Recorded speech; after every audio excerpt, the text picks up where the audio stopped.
No one knew why the skies turned red that morning. Not even Kirea, the fleet-footed alien girl from the jungle moon of Veltrax, saw it coming. Her kind, tall, graceful, with skin that shimmered like silver leaves, had always stayed far from humans. They called humans slow meat. Weak, loud, predictable. But that changed the day Earth scouts landed on Veltrax. Kirea crouched silently in the tall vines, her ears twitching as she watched the strange metal ship crack open. 3 humans stepped out. One of them was different, tall, calm, and quiet-eyed. His name would come to her later, Sergeant Daniel Reese. She didn't move. Not yet. Veltrax had no war history, no reason for enemies. But now, her forest buzzed, with alerts, a quiet signal deep in the roots of her planet. Something old, something awake. Suddenly explosions rocked the ground. A neighboring tribe's outpost. Gone. Trees burned black. Creatures scattered. Kirea gasped and sprinted back toward her village. Fast. Faster than wind. But as she reached the clearing, she stopped cold. A human stood there. That same quiet one. Reese. And he was looking right at her.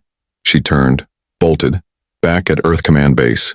2 weeks earlier, General Locke frowned at the galaxy map. Veltrax is flaring. Reports of movement underground. Something is about to happen. Sergeant Reese entered. You want recon? No. I want you. Alone. Observe. Don't engage unless attacked. Reese nodded once. He was trained for stealth. Ops, not diplomacy. But orders were orders, and he had a reputation. Humans called him the Anchor. Calm. Cold. Unshakable. Present. Veltrax Jungle Kirea. Jumped from branch to branch, heart racing. She had never seen a human up close before. Their smell was strange, metallic and earthy. But what scared her most was not fear, and it was curiosity. Why didn't he chase me? She whispered aloud. Suddenly branches cracked behind her. She turned and her breath caught. Reese was there. Running. Fast. Almost as fast as her. That wasn't supposed to happen. Aliens always outran humans. That was the rule. But this one didn't follow rules. The first clash, Kirea dove into a cave. Tight. Twisting. Slippery with moss. She slid down thinking she was safe. Wrong. She heard it. A breath behind her. She spun. Reese tackled her from the side, rolling both of them into the mud, his arm wrapped around her thigh, and in a fluid motion, he locked her legs. She couldn't move. She gasped in shock. You run well, Reese said simply. She hissed back. Let me go, human. He didn't tighten the hold, but he didn't release her either. I'm not here to fight, he said. But someone is, and they're using both our kinds as pawns. The alien truth. Kirea stopped struggling. What do you mean? Someone triggered the core beneath your forest, he said. My sensors picked it up. You felt it too, right? In your roots? Her eyes widened. You're not here to invade? Reese shook his head. No. But the next team might be. He finally let her go. She stood slowly, confused, angry, but also impressed. No human has ever caught one of my kind, she said. He raised a brow. Guess there's a first time for everything. Hook ending of part 1. Before either could speak again, the ground trembled. Something huge howled in the distance, deep and ancient. Kirea's eyes went cold. That's not human. And it's not one of mine. Reese turned toward the sound, gripping his weapon. Then what is it? She whispered. It's what sleeps under Veltrax, and we just woke it up. The howling didn't stop. It grew louder, deeper, like something massive was breathing through the roots of the jungle. Kirea and Sergeant Reese stood side by side now, neither one moving. For a second, the strange silence between alien and human was more peaceful than dangerous. Then, the jungle floor cracked open. A massive limb, thick, scaled, and glowing with orange heat, slammed through the earth not far from where they stood. Kireya stumbled back. It's one of the deep ones. Rhys aimed his weapon. What the hell is a deep one? Ancient predator, Kireya said quickly, her voice shaking. Even my ancestors feared them. They live far below, in the molten tunnels of Veltrax. They were never supposed to rise. But something made it rise, Rhys muttered. He looked around. We need higher ground. Kireya didn't argue. Not this time. A temporary alliance. They ran through the twisting jungle together, jumping fallen trees and ducking under huge mossy vines. Rhys wasn't as fast as her, but he was smart. He didn't waste steps. His footwork was precise, efficient. Kireya noticed. Strange, she thought. He doesn't run like prey. He runs like a hunter. They climbed to a cliff ledge that overlooked the jungle valley. From there they saw it, the creature, crawling out of the earth like a black lava serpent with legs. It had too many eyes, too many claws, and when it roared, again the trees bowed from the sound wave. Kireya looked at Rhys. You still think you're not at war? I think we just found the enemy we're both running from. The Deep One's mission down below, the creature stopped and sniffed the air. Kireya tensed. It's looking for something. Or someone, Rhys added. A soft beeping sound came from his wrist device. He tapped it. A hologram flickered, showing red dots moving across Veltrax's surface, and the largest one was coming toward them. It's tracking something, Rhys whispered. Kireya's eyes widened. No, it's tracking you. Your tech. It wasn't awake before you came. Rhys cursed under his breath. So we didn't cause the war. We woke it. Back at Earth Outpost, 1 hour earlier in orbit above Veltrax, Earth's small research ship trembled. Commander Elise watched the readings spike. Something just moved beneath the crust. Should we warn Sergeant Rhys? One officer asked. No, she said coldly. We let him confirm it first. But what if he's in danger? Elise's eyes stayed fixed on the screen. He volunteered. He's the best tracker we have. Let's see if he survives first contact. Back in the jungle, the Plan Kireya took a deep breath. If it follows your signal, then we can trick it. Rhys glanced at her. You want to bait it? We lead it to the cliff near the Singing Falls. The ground there is unstable. If it falls in, it's trapped. Rhys gave a rare smirk.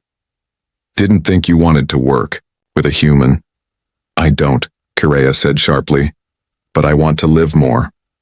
They shared a look, not quite trust, but something close. The chase begins. Rhys tossed a small beacon into the trees and the creature immediately twisted toward it. It shrieked and charged, crushing everything in its path. Run! Rhys shouted. This time, they ran together. Kireya led the way, leaping over vines and using her tail to swing off branches. Rhys followed below, using terrain and instinct like a natural predator. The creature was close. Too close. But the cliff was closer. As they neared it, Kireya shouted, Now! Rhys turned, aimed, and fired his pulse rifle at the ground just ahead of the creature. The cliff edge shattered. The Deep One fell, screeching as it vanished into the glowing pit. Silence. Breathing hard. Kireya collapsed to her knees. Rhys sat beside her, weapon still warm. Well, that worked. For now, she said softly. Hook. Ending for part 2 suddenly, Kireya's ear twitched. She looked to the east. Smoke, metal smoke. Rhys, your people, another ship just landed. Rhys stood, eyes narrowing. Then the real war just started. The smoke rose like a warning in the sky. Kireya stood still, her silver skin glowing under the light of Veltrax's twin suns. Her sharp ears twitched again. The wind had changed, more chemical, more metallic. They're not like you, she said without turning her head. Sergeant Rhys lowered his weapon and nodded. No, they're not. The other humans had landed. Earth's second team 2 miles away, the second Earth ship, Falcon 3, touched down in a rocky clearing. Soldiers in black and red armor stepped out, their helmets cold and smooth like predators, leading. Them was Commander Brack, a man with sharp eyes and a twisted smirk. "Where's Reese?" he asked. "Somewhere near the jungle cliffs, sir," an officer replied. "We tracked his signal." "Good," Brack said. "Find him, and if that alien girl's with him, tag her." "What if she resists?" Brack smiled darkly. "She won't for long." Reese senses trouble. Correa noticed the change in Reese's face. He looked less like a soldier now and more like a man preparing for betrayal.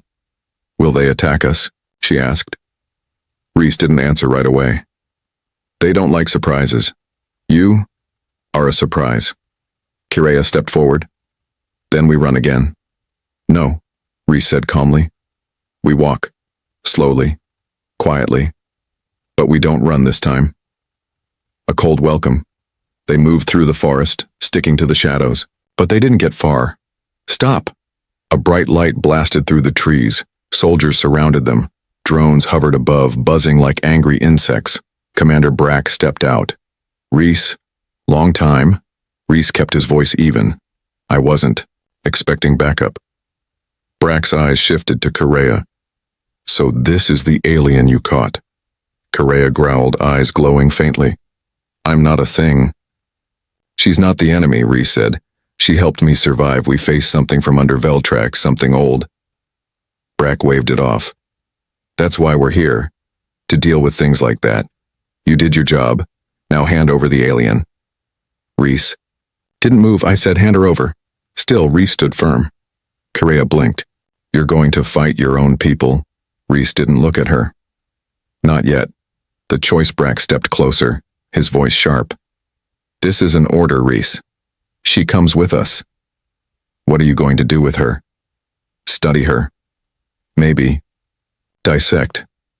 Depends what the labs need." Correa hissed low in her throat. Reese's jaw tightened. "She saved my life. And yours, probably. You send her to the labs, we'll all regret it." Brack smiled coldly. "You're outnumbered." Reese glanced around. "I only need one shot." The air grew tense. Fingers twitched over triggers. Then, Correa moved. Fast. She jumped high, kicked off a tree, and disappeared into the foliage like a silver ghost. "After her!" Brack roared. Betrayal in the jungle. Reese was grabbed from behind, slammed to the ground by two soldiers. He didn't fight. Not yet. Brack stood over him. "You just made a big mistake, hero." Reese looked up, calm as ever. "You're the one making war where there isn't one." Brack raised his hand to strike, but stopped. His wrist communicator buzzed. "Sir, we just lost contact with Unit B. Something took them." Brack turned pale. "What do you mean, took them?" "Something fast, with claws. It wasn't the girl." Brack looked back toward the jungle. The shadows seemed deeper now. Something else was out there in the darkness. Far from the soldiers, Correa crouched in silence. She watched the black-armored humans shout and scatter, and behind her, glowing in the shadows, two eyes opened. Not hers, not Reese's. Something else had awakened, and it was hungry. The jungle had gone quiet again. Too quiet. Correa crouched on a thick branch, her body still as stone. Her silver skin shimmered under moonlight filtering through the thick canopy. The glowing eyes behind her slowly blinked once, twice, then vanished into the dark. She didn't move. She knew what it was. Another deep one. And now, there were two. Meanwhile, Reese in chains. Sergeant Reese sat in a temporary metal cage set up by Commander Brack's soldiers. His arms were bound behind his back. A single guard stood watch. "I warned them," Reese muttered. "But they never listen." He watched the night.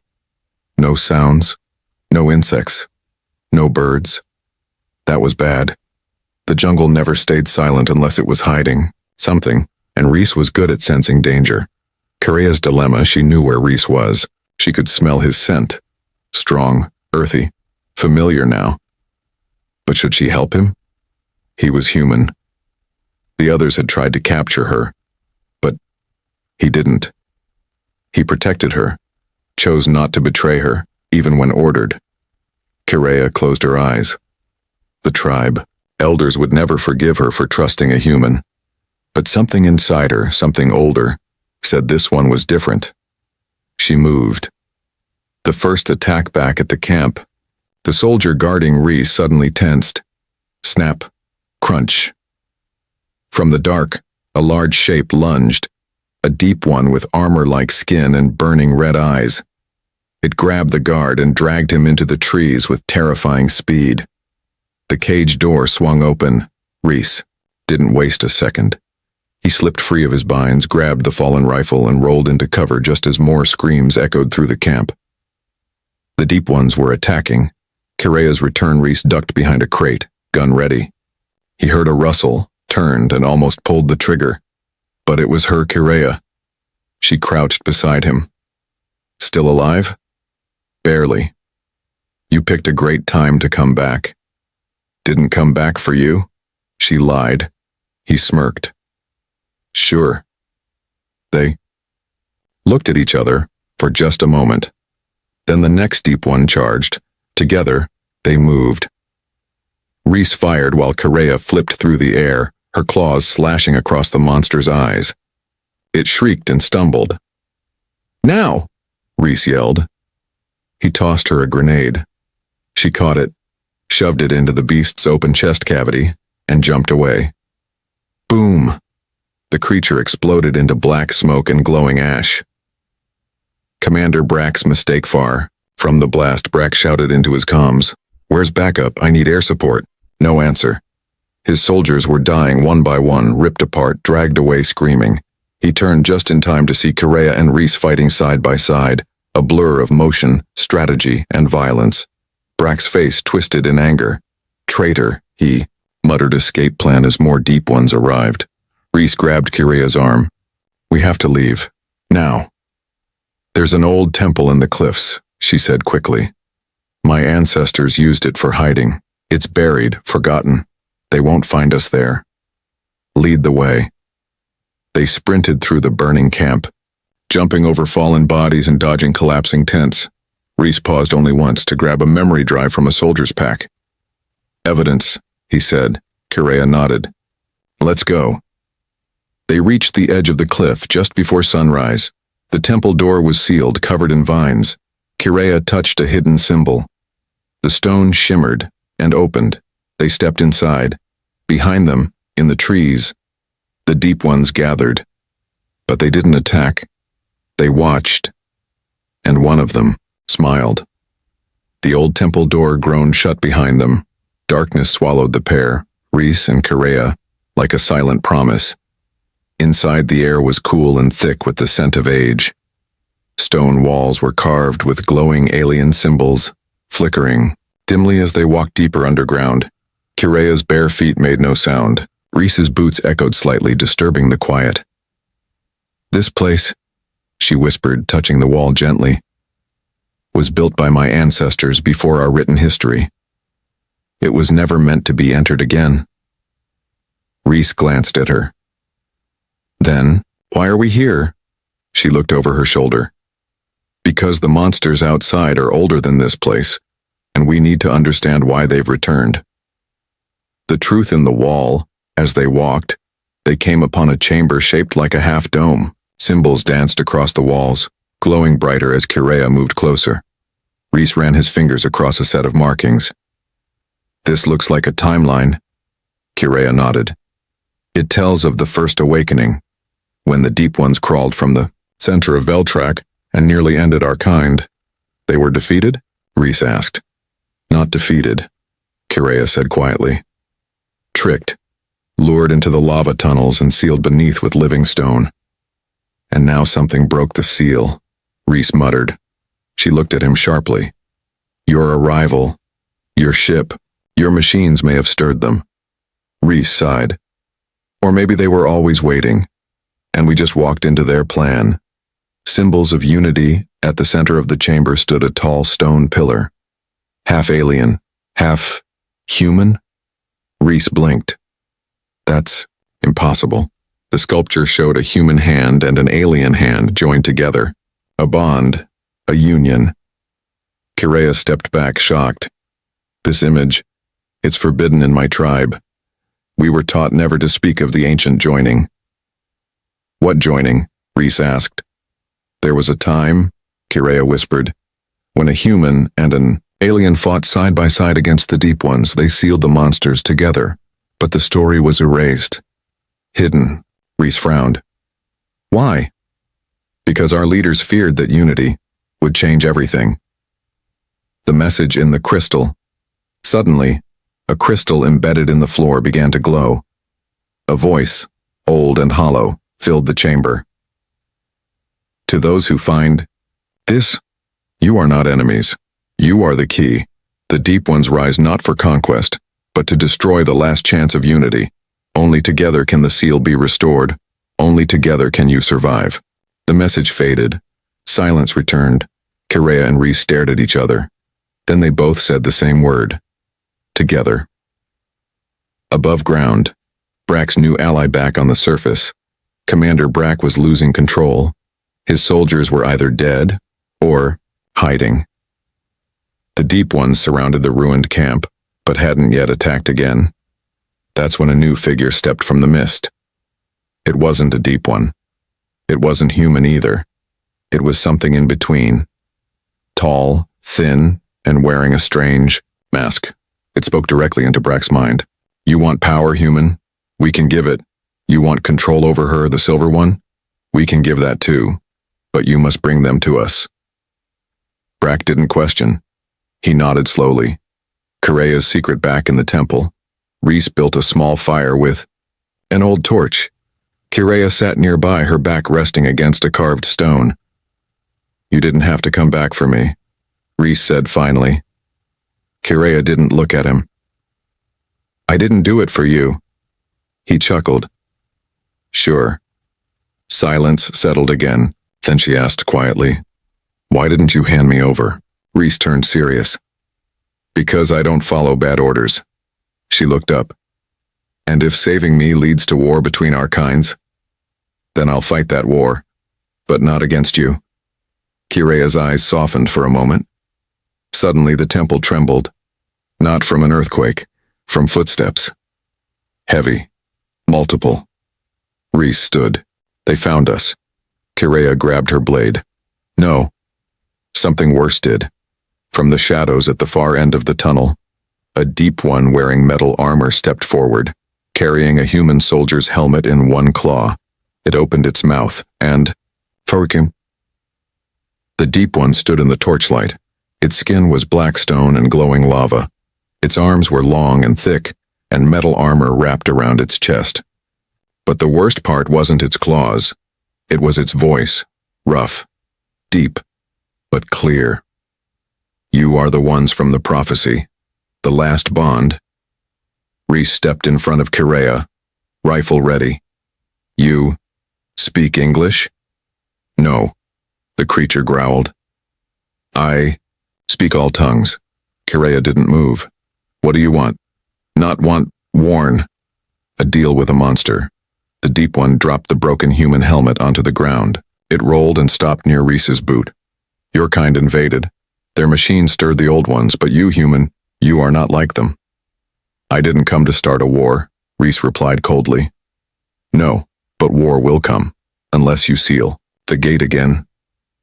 Kireya's eyes narrowed. You mean the lava tunnels? Yes. The cracks beneath Veltrax's heart have widened. The seal is failing. Soon, more of us will come. Not just hunters, but destroyers. Rhys tightened his grip. So what's the warning? Join us, or die. The hidden truth. Kireya stepped forward, voice steady. You said we are the last bond. What does that mean? The creature's head tilted. Long ago, one of you, and one of us, made a deal. A human and a Veltraxian. They sealed the first gate. It cost them everything. Rhys frowned. You mean they died? No, worse. They were forgotten. Kireya touched the old markings on the wall. I saw them, their hands carved here. They tried to save this world. But your leaders erased the story. Reese shook his head slowly. So now we finish what they started? If you don't. The Deep One's body began to crackle with heat. The galaxy will burn. Reese's choice. The Deep One took a step back, melting the ground beneath its feet. You have 3 sunrises. At the next moonrise, the old gate opens fully. Then it vanished into black smoke, leaving only ash and the smell of fire behind. Kirea stared at the spot. We can't trust them. Agreed, Reese said. But they're not lying, she added. Also agreed. Meanwhile, Brack's trap far away, Commander Brack walked through a thick jungle trail. He carried a strange device in his hand, a tracker pulsing with Kirea's energy signature. The masked figure walked beside him, silent. Brack smirked. I'll bring her back. I'll bring him too. Then you give me power. The figure nodded once. Brack grinned. Let's hunt. A dangerous plan. Inside the temple, Kirea and Reese sat by the flickering torch again. We need to seal the tunnels, Reese said. But we need something strong. Explosives, heat, maybe even a ship's reactor core. There's a crashed ship near the lava field, Kirea said. Old Earth model, fell here years ago, untouched. Think it still works? Only one way to find out, Reese nodded. Then we go. Kirea stood. And if Brack finds us first? Reese's eyes went cold. Then I show him what it means to fight with Veltrax instead of against it. As they prepared to leave the temple, Reese touched the stone hand carving again. We'll finish what they started, he whispered. But outside, far above them, Brack stared down from a cliff, watching their every move through binoculars. He smiled. Run, traitor. Run fast, I like a good chase. And beside him, a Deep One stood silently, watching, waiting, smiling. The heat was unbearable. Reese wiped the sweat from his forehead as they stood before the ancient wreck of an Earthship, half buried in volcanic rock and ash. Its metal hull was cracked, scorched, and covered in vines, but the reactor core glowed faintly inside. They had found it. Kirea crouched beside the open panel, still humming. If we can remove the stabilizer and overload it, it'll cause a chain reaction strong enough to collapse the tunnel, Reese finished. She looked at him. But we'll have minutes, maybe less, to get out alive. He smiled faintly. That's more time than I've had before. Meanwhile, the trap is set on. The cliffs above the lava fields, Commander Brack crouched behind a black rock, eyes locked on Reese and Kirea through a long-range scope. Beside him, the masked figure, half Deep One, half something else, watched silently. Brack grinned. Finally, they led us to the power source. He raised his hand, signaling. Drones buzzed into the sky. Troops moved into position. Surround them. Take the alien alive. Kill the traitor. Back at the crash site, Reese twisted a power conduit. Loose. Sparks flying. Kirea stood guard, her eyes scanning the horizon. Then she stiffened. Something's coming, she whispered. Reese looked up. How many? Kirea's tail flicked once. Too many. Without warning, red lasers shot past them. They were under attack. Reese grabbed his rifle. Kirea leaped into the air, flipping behind cover. Bullets and beams lit the sky. Commander Brack's voice echoed from a speaker drone. Stand down, Reese, you're outnumbered. No need for both of you to die. Reese shouted back. Then walk away. We're trying to stop something bigger than both our species. Brack laughed. That's why I'm here. Betrayal revealed. As the firefight raged, the masked figure moved silently toward Kirea. Too fast. Too quiet. But when it struck, Kirea spun and dodged, slashing upward with her curved blade. The mask cracked, revealing an alien-human hybrid face, glowing with dark energy. Kirea's eyes widened. You're not Deep One and not one of us. What are you? The creature hissed. I am what comes next. Overload Reese shouted, "Kirea, we're out of time!" She leaped back beside him. He held up the glowing stabilizer. "This will—" "Go critical in 5 minutes once I plug it back in." "And the gate?" she asked. He looked toward the molten cave below. "Right under us. It'll be sealed in fire. Then let's make sure it never opens again." He reinserted the core. A loud hum shook the ground. The countdown had begun. Final stand. Brack and his men charged. Reese and Kirea fought side by side, like the ancient bond foretold. She moved like lightning, slicing and dodging. He moved like stone, calm and precise, dropping enemies one by one. Brack reached them last. He aimed a plasma blade at Reese's chest. "You could have had glory," Brack sneered, "but you chose her." Reese didn't flinch. "I chose what's right." Then before Brack could strike, Kirea slammed into him from the side, sending both tumbling toward the lava edge. Reese screamed, "Kirea!" But she twisted midair, flipping off Brack and landed back beside Reese. Brack wasn't so lucky. He grabbed the ledge just for a second. Then the rock crumbled, and he was gone. The gate collapses. The ground cracked beneath them. The ancient gate below roared open, fiery light pouring out. Reese looked at Kirea. "Time to run." They sprinted. Behind them, the reactor exploded in white fire. The sky turned red. The tunnel fell in on itself. The deep ones screamed below, then were silent. Reese and Kirea stood on the black cliff, breathing hard. Everything behind them was gone. Just ashes and silence. Reese looked at her. "So, is this where we go our separate ways?" Kirea's silver eyes stared into his. "No," she said softly. "This is where we begin." Then far in the distance, deep in the clouds, a new light blinked. Another ship was arriving, and it wasn't from Earth or Veltrax. A cold wind rolled over the ash-covered cliffs. Reese and Kirea stood side by side, their bodies still marked by soot and bruises. Behind them, the lava gate was sealed, the deep ones buried beneath tons of collapsed earth and fire. But the peace didn't last long. Far above the mountains, the sky shimmered unnaturally. Then, a triangular ship appeared, silent and massive, floating like a ghost across Veltrax's clouds. Kirea's eyes narrowed. "That's not human." Reese adjusted his visor. "It's not one of yours either." The ship was smooth, silver, and pulsing with blue light. No engines, no noise, but it was coming. Straight for them. The landing minutes later, the alien ship hovered just above the scorched battlefield. It opened without a sound. A ramp descended, glowing with a pale light. From the entrance, 3 figures stepped forward. Humanoid in shape, but taller, thinner, with metallic skin and faces covered by flowing masks. Their eyes glowed pale gold. Kirea moved into a defensive stance. "Who are they?" Reese raised his weapon slowly. "I've never seen them in any Earth files."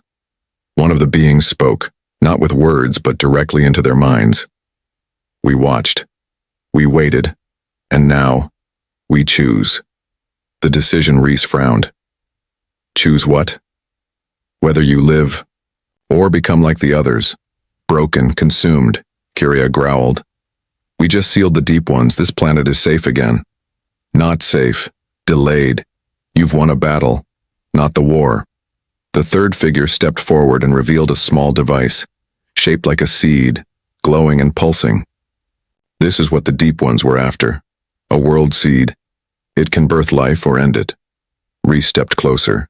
"And you had it the whole time?" "We are the curators. We do not interfere.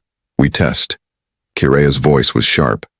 "You let innocent people die to test us?" "Yes.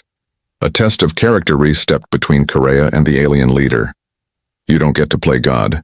The curator tilted its head. "Yet you passed. You bonded across species, fought together, risked all for each other.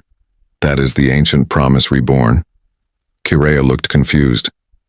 "The ancient promise? Before the deep ones, Before the temples, there were the tri-worlds.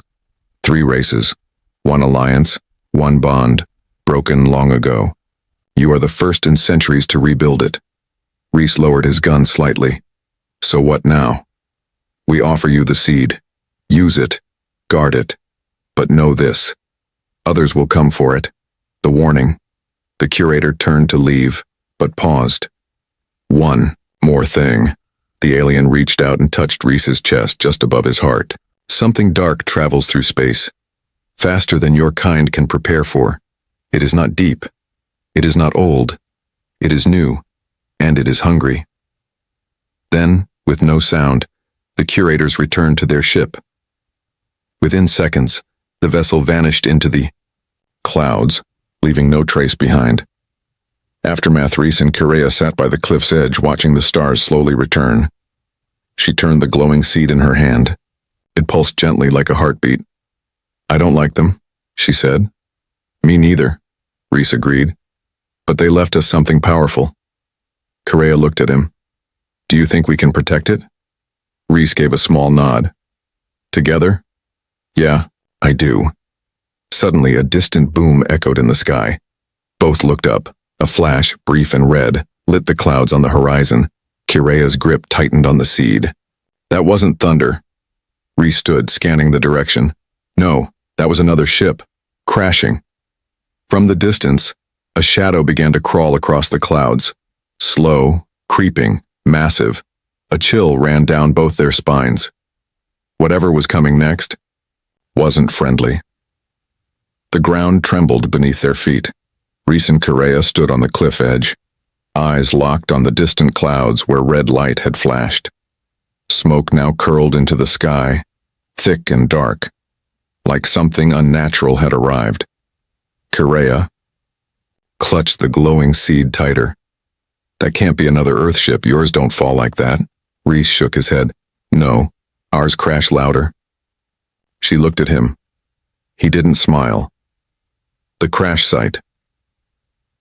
They moved fast, through broken jungle paths scorched by the earlier lava blasts, past old ruins, deeper into unknown territory.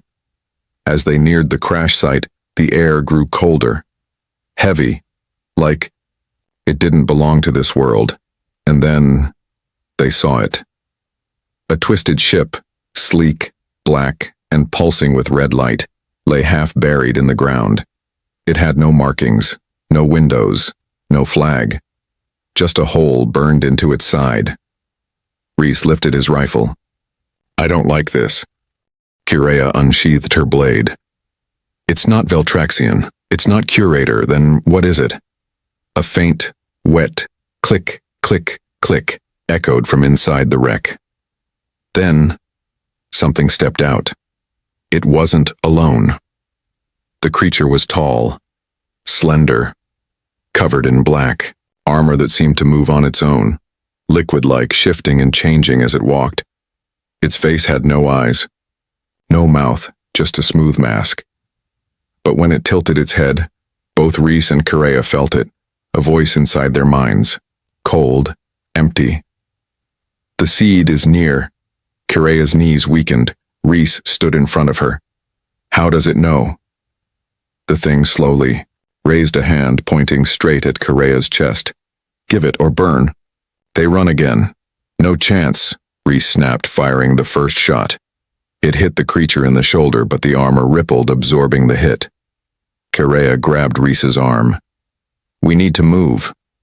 They ran, back through the trees, dodging branches, and jumping fallen logs. Behind them, more clicking sounds echoed, more of them. Kureha's voice shook. They weren't passengers, they were the cargo. A moment of safety. They found shelter in an old Veltrax cave, hidden beneath the roots of a fallen tree. Rhys blocked the entrance with rocks. Kureha collapsed, breathing hard. The seed. It's pulling them, she whispered. Like a magnet.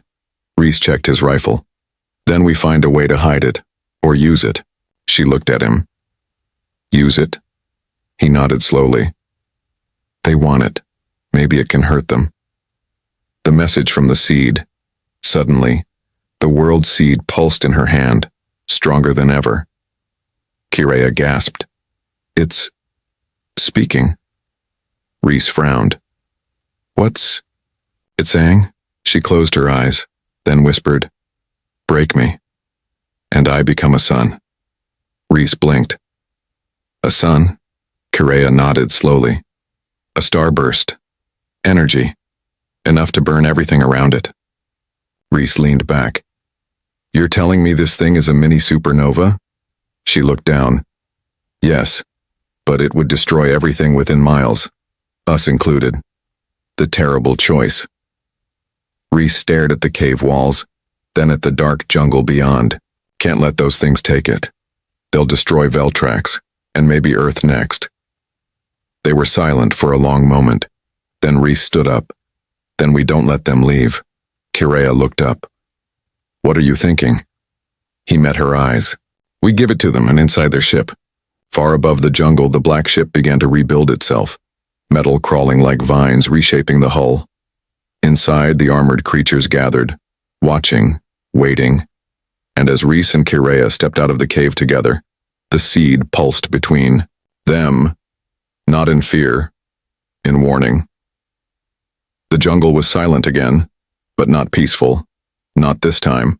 Reese and Kirea stood at the edge of the alien crash site, staring at the smooth black ship, now pulsing with red veins.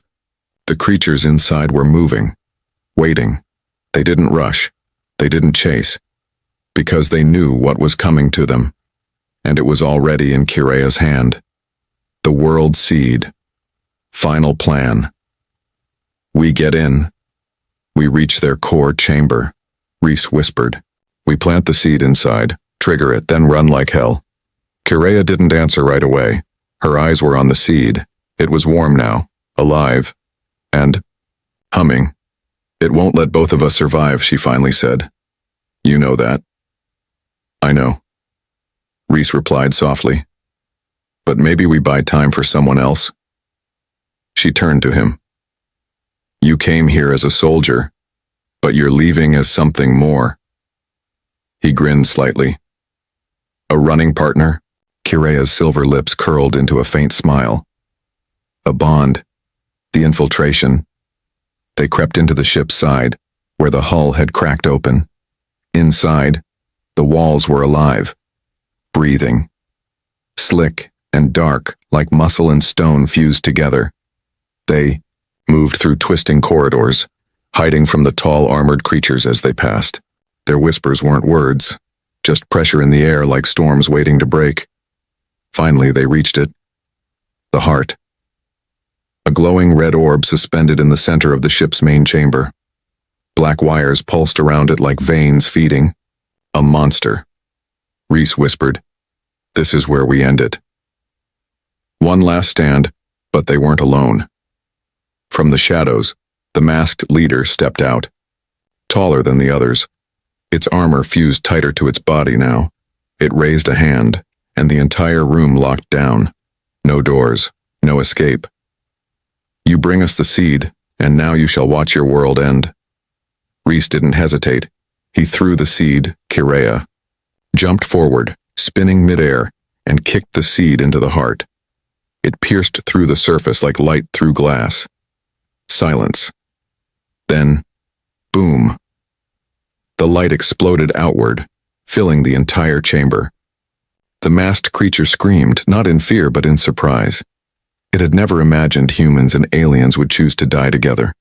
But that was their mistake. Humans don't die easy. The escape Reese grabbed Kirea's hand. We move now. The ship shook violently as white fire spread through its core. Walls shattered. Creatures collapsed. The bond between the seed and the enemy's tech was tearing everything apart. They sprinted through collapsing tunnels. Kirea jumped, swung, and spun over falling debris. Reese covered her from behind, blasting creatures that still crawled through fire. As they reached the outer breach, the seed's voice echoed in Kirea's head. Bright enough to save.